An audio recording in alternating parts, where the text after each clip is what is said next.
A long time ago, back in the late 50s, I was about 8, my brother Artie was about 12, and we were at Dad's place in Manhattan, and he has just given us our Christmas presents. And I can tell before we even open them that I'm totally getting burned. The difference in sheer scale has me a little weepy. I mean, they're like freakishly uneven.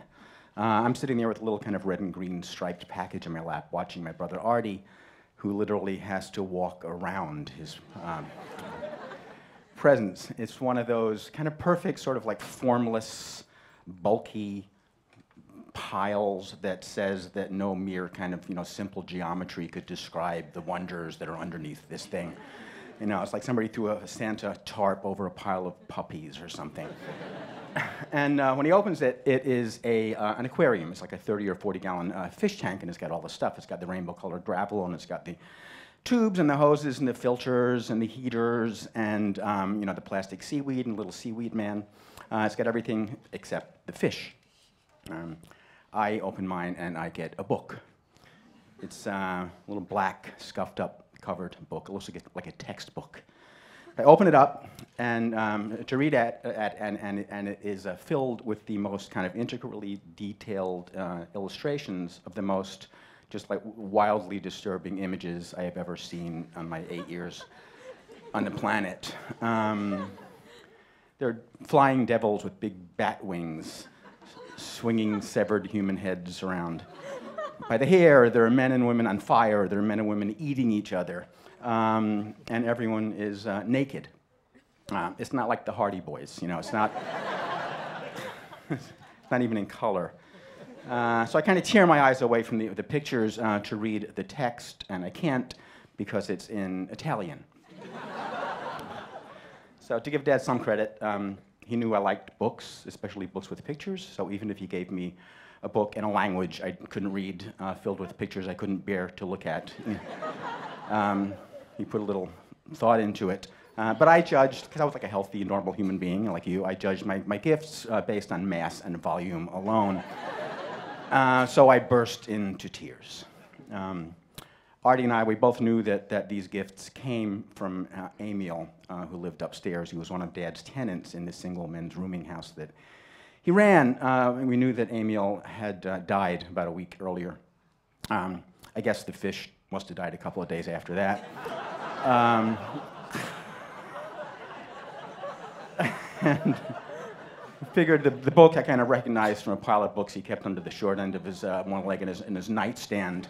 Artie and I were used to these kind of inappropriate presents for kids that we got from Dad. A lot of them came indirectly to us from the tenants in this rooming house that he ran. He moved there. He was a superintendent. He kind of ran the place. He moved there after he and Mom got divorced. They got married during the war in Europe, had a couple of kids, moved to America, and split up.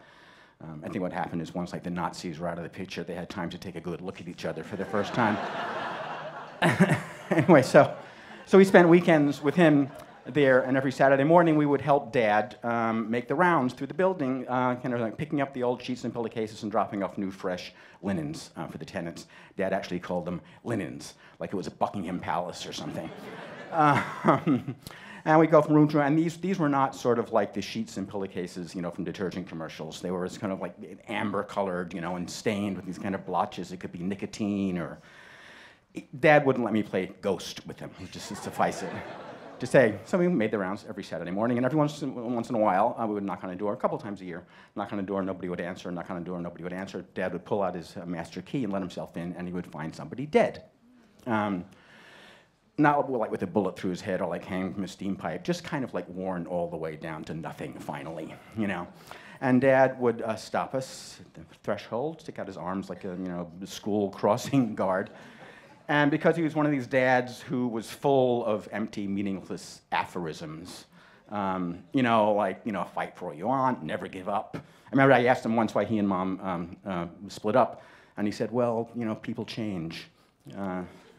It's funny because when I asked Mom exactly the same question, she said, because people never change.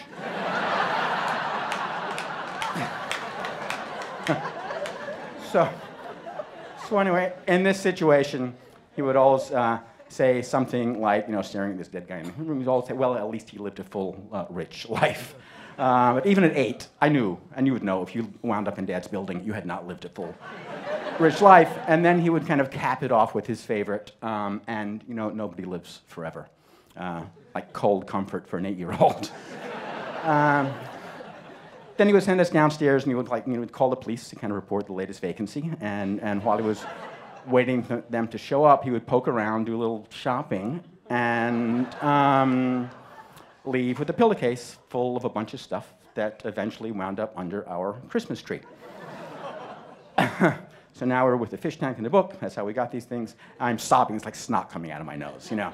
And it's just not fair. And Artie is next to me. I'm looking back and forth at the little book, and there's like SeaWorld that he has. And Artie is standing there, and he's kind of like blowing into one end of a plastic tube in the filter, and he's got the other end in his ear. He could give a shit about the fish tank. He like wanted a BB gun, you know.